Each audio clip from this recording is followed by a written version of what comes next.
Welcome to Sanderson Speaks Way of Kings, Episode 1, where we will be exploring the world of Sanderson's works. Who's Sanderson? Shame on you. It's Brandon Sanderson. Brandon Sanderson. Probably the best fantasy writer I've read recently. We are here to talk about the first 300 pages of this book. This is a big book. We are going to read this together. Yes, it is unlike anything I've ever done. So exciting. I've been talking about this on Twitter, Tumblr, pretty much everywhere, but hey, it's cool. If you haven't heard of it, pause the video, read the first 300 or so pages, and then come back and watch the video, or just watch it anyway. Spoilers, whatever, beware. I can't control your life. I'm not your mother. You want to be a rebel? That's cool. So yeah, let's read together. A lot has happened in the first 300 pages of this book. We have been introduced to some pretty cool characters. Kaladin, Shalon, Yasna, Adolin, Dalinar, Syl, Sezeth. So for those of you who have read the Mistborn series by Brandon Sanderson, which I just recently finished and reviewed, I think we can all agree that this is already moving along a lot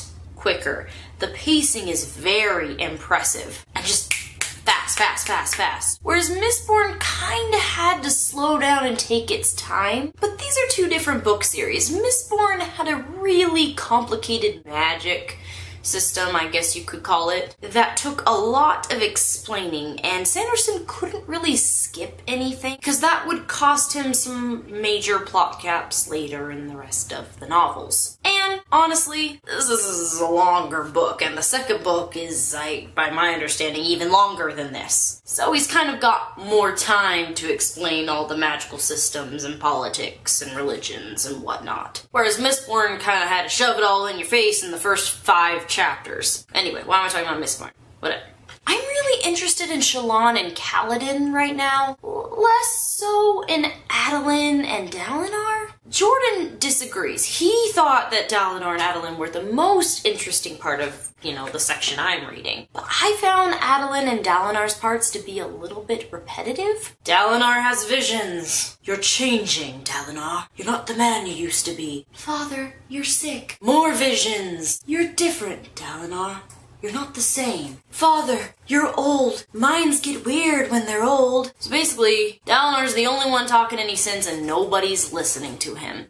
It's not frustrating at all. But anyway, it's pretty much the same thing over and over and over, and it's not really a writing flaw. It's just a matter of where we are in the first 300 pages. I get the feeling that this is going to be really, really important. Everything in the first 300 pages for Dalinar's story, for everything after. Obviously, he's an important character. But hey, we'll see. Shalon is interesting. I wasn't super interested in her for the first, 4 pages of her story, and then I remember just bam, suddenly, wow, this is really, really interesting, and she's gonna be working with Yasna, which is even more interesting. I actually really like these 2 female characters. Great characters. Which is really a shame because I've only heard from them twice in these 300 pages. But I've been reassured that both of these ladies will have their time to shine later and book. I don't know, it was a really big turnaround for me. At first I was just like, oh, this girl just wants to be Yasna's apprentice or student or whatever, but it turns out that she's got some serious, near life-threatening motives. Well, life-threatening to her because she's gonna lose, her house. I wasn't expecting that. It was just a total 180. Oh, motive. Sweet. So I am concerned about the affairs of her land, and I am curious to find out where that's going to go. I have a feeling Yasna's not going to be very happy about being stolen from. Yeah, Yasna doesn't seem like the kind of person you want to mess with. And honestly, she seems like the only competent royalty in this book so far, other than Dalinar. Her brother is, he's a little disappointing. He needs king lessons. He's just super suspicious and he freaks out a lot. Yeah, maybe somebody cut your saddle or whatever, but the thing is, kings should be good at prioritizing, and he's obviously not. He has a very one-track mind, he doesn't trust people, and even more, he doesn't listen to reason. I mean, Yasna doesn't seem to really, but her stubbornness is more because she usually knows better. What's his name? Elhokar? Ooh, sorry if I said it wrong, but Elhokar is just... he's just not a good king, which worries me, and let's see where that goes. Although Yasna definitely seems to have her thoughts. I have a feeling her stubbornness is going to turn into, hopefully, a little bit of humbleness later. Once she decides something, she's so on top of that she kind of just refuses to see any other option. And, you know, sometimes it's a good thing, like when you're being diligent, but other times it's a bad thing, like when you're not listening to the reason of others. So yeah, it's kind of interesting that Yasna and her brother are so alike when Yasna's clearly a better ruler. So the cherry on top of these 300 pages so far is definitely Kaladin. He's interesting, his backstory is expanding. He has, like, parents, like, actual parents that, like, taught him things and have personalities of their own. I feel like lately books have just been kind of completely ignoring parents, or parents have been just incompetent or hateful or just out of the picture. But no, we have parents, and they were, surprise, a part of a main character's upbringing. Wow, that's amazing. And I like them. I like Kaladin's dad. Hope they don't die. Kaladin doesn't have that one-dimensional brooding personality you see in a lot of 15 to 19-year-old characters these days. He's solid. We are figuring out so much about him. Maybe not all at once, but we're getting there. I've seen the clear signs of character development, and that makes me happy. Oh man, I just have so many questions. Like, what established this whole light eyes and dark eyes, and why did that become like a political thing? Was Hitler involved in this somehow? Like, I don't... And I'm really interested in the religion as well, and how it's affiliated with politics, if it is at all. Because we haven't heard much about the religion yet. So we know that there are the heralds, and that there are these, like, churches and stuff, and we've got these guys that are kind of like priests. I don't remember what they're called. So we have an established religion. And Sanderson is actually kind of famous for world building and his religions and politics, so I'm not really worried about whether or not it's going to be well established. I'm just confused, and I'm looking forward to learning more. Because so far, we've only got enough to latch us on. We don't know everything. And there's a vagueness, a mystery to this religion that I feel is going to be really important later. Like secrets we don't know about. Another thing I was thinking about was, like, what are Sprin? They're not fairies. Like, I thought they were fairies, and then as I read, I was like, no, it's just like manifestations of random crazy happenstances, like rot Sprin, like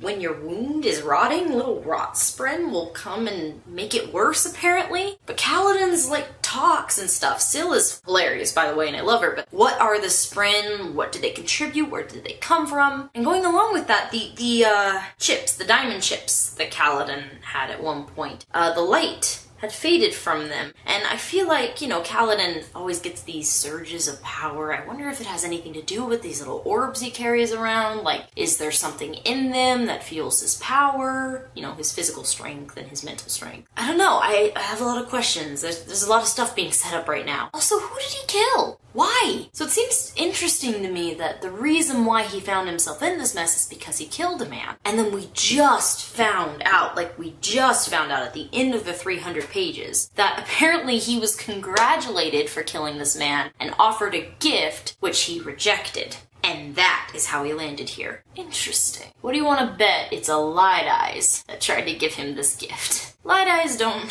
seem to take very well to being rejected. But hey, that takes us back to the politics thing, and we'll see more about that later, I guess. Oh, it's so frustrating too, because Dalinar was just getting good right as the 300 pages ended. So, I'm excited to read more. Oh, I had another thing about Sidious. Do you guys think we should trust Sidious? Like, I know Dalinar feels like he should, or was told he should, or whatever. I have a feeling the reason why we should trust Sidious is not because of Sidious himself, but because of Kaladin. Because Kaladin is in Bridge 4, in his group, which is something we just recently learned. Sidious is overseeing everything going on in this little group, including Bridge 4. We didn't know who the commander was before. Maybe he needs to trust Sidious because he needs Kaladin to get to him, or in this just big plot somehow. But I don't know, that's just a theory. I think that Sidious and Kaladin are linked. Personally, I don't trust Sidious. He's kind of a snake. Maybe not a bad guy, but definitely a good guy who is bad. I'm patiently waiting for Adeline to be less useless. I've been reassured once again by Jordan that he will be, in his words, so awesome. I mean, I believe him, but right now he's just kind of talking about women and doubting his father. Dad, you're going crazy. Do you want me to fight him? Dad, you're going crazy. That guy looked at me funny. Do you want me to duel him? So yeah, so far we've been centered a lot around Dalinar, Adolin, and Kaladin, which makes me believe that they all have something to do with each other. You know, if not soon, then, you know, in future books. We don't know much about Shalon's personality, but like I said, I'm really pumped about her. Other than her skills and her diligence, though, we don't know really anything about her, and we've got a whole lot of book to find out. I'm enjoying this. I'm enjoying this fast pace, and so much is happening. We have gotten just the right amount. The right amount of plot you would expect in 300 pages without there being too much or too little. Like, this isn't being drawn out. Everything is happening. No time is being wasted. I have so many questions and like not really a whole lot of theories so far because honestly I feel like I need to read more, but like what are you thinking right now? Like what do you think about the Sprin? Like what do you think about Sidious, Kaladin? Like do you think his parents are alive? Do you think Shalon is going to get the thing she's trying to steal? Oh, and for those of you who do not want to read, it's cool. Go to audible.com. It's a leading provider of audiobooks, super cool. Thousands of names of fiction, non-fiction, including Way of Kings. I'll post a link below, so if you want to listen along instead of read along, go ahead and do it. Also, if you type in audible.com/castj, again, that is audible.com/castj, then you can sign up for a free 30-day trial and download this for free. Or, you know, whatever book you want to download for free. Not exclusive. But I just thought, hey, that might be good for those of you who prefer the audiobook route, in case you guys want to listen along instead. Alright guys, let's get cracking on the next 300 pages of Way of Kings. I'll see you next week.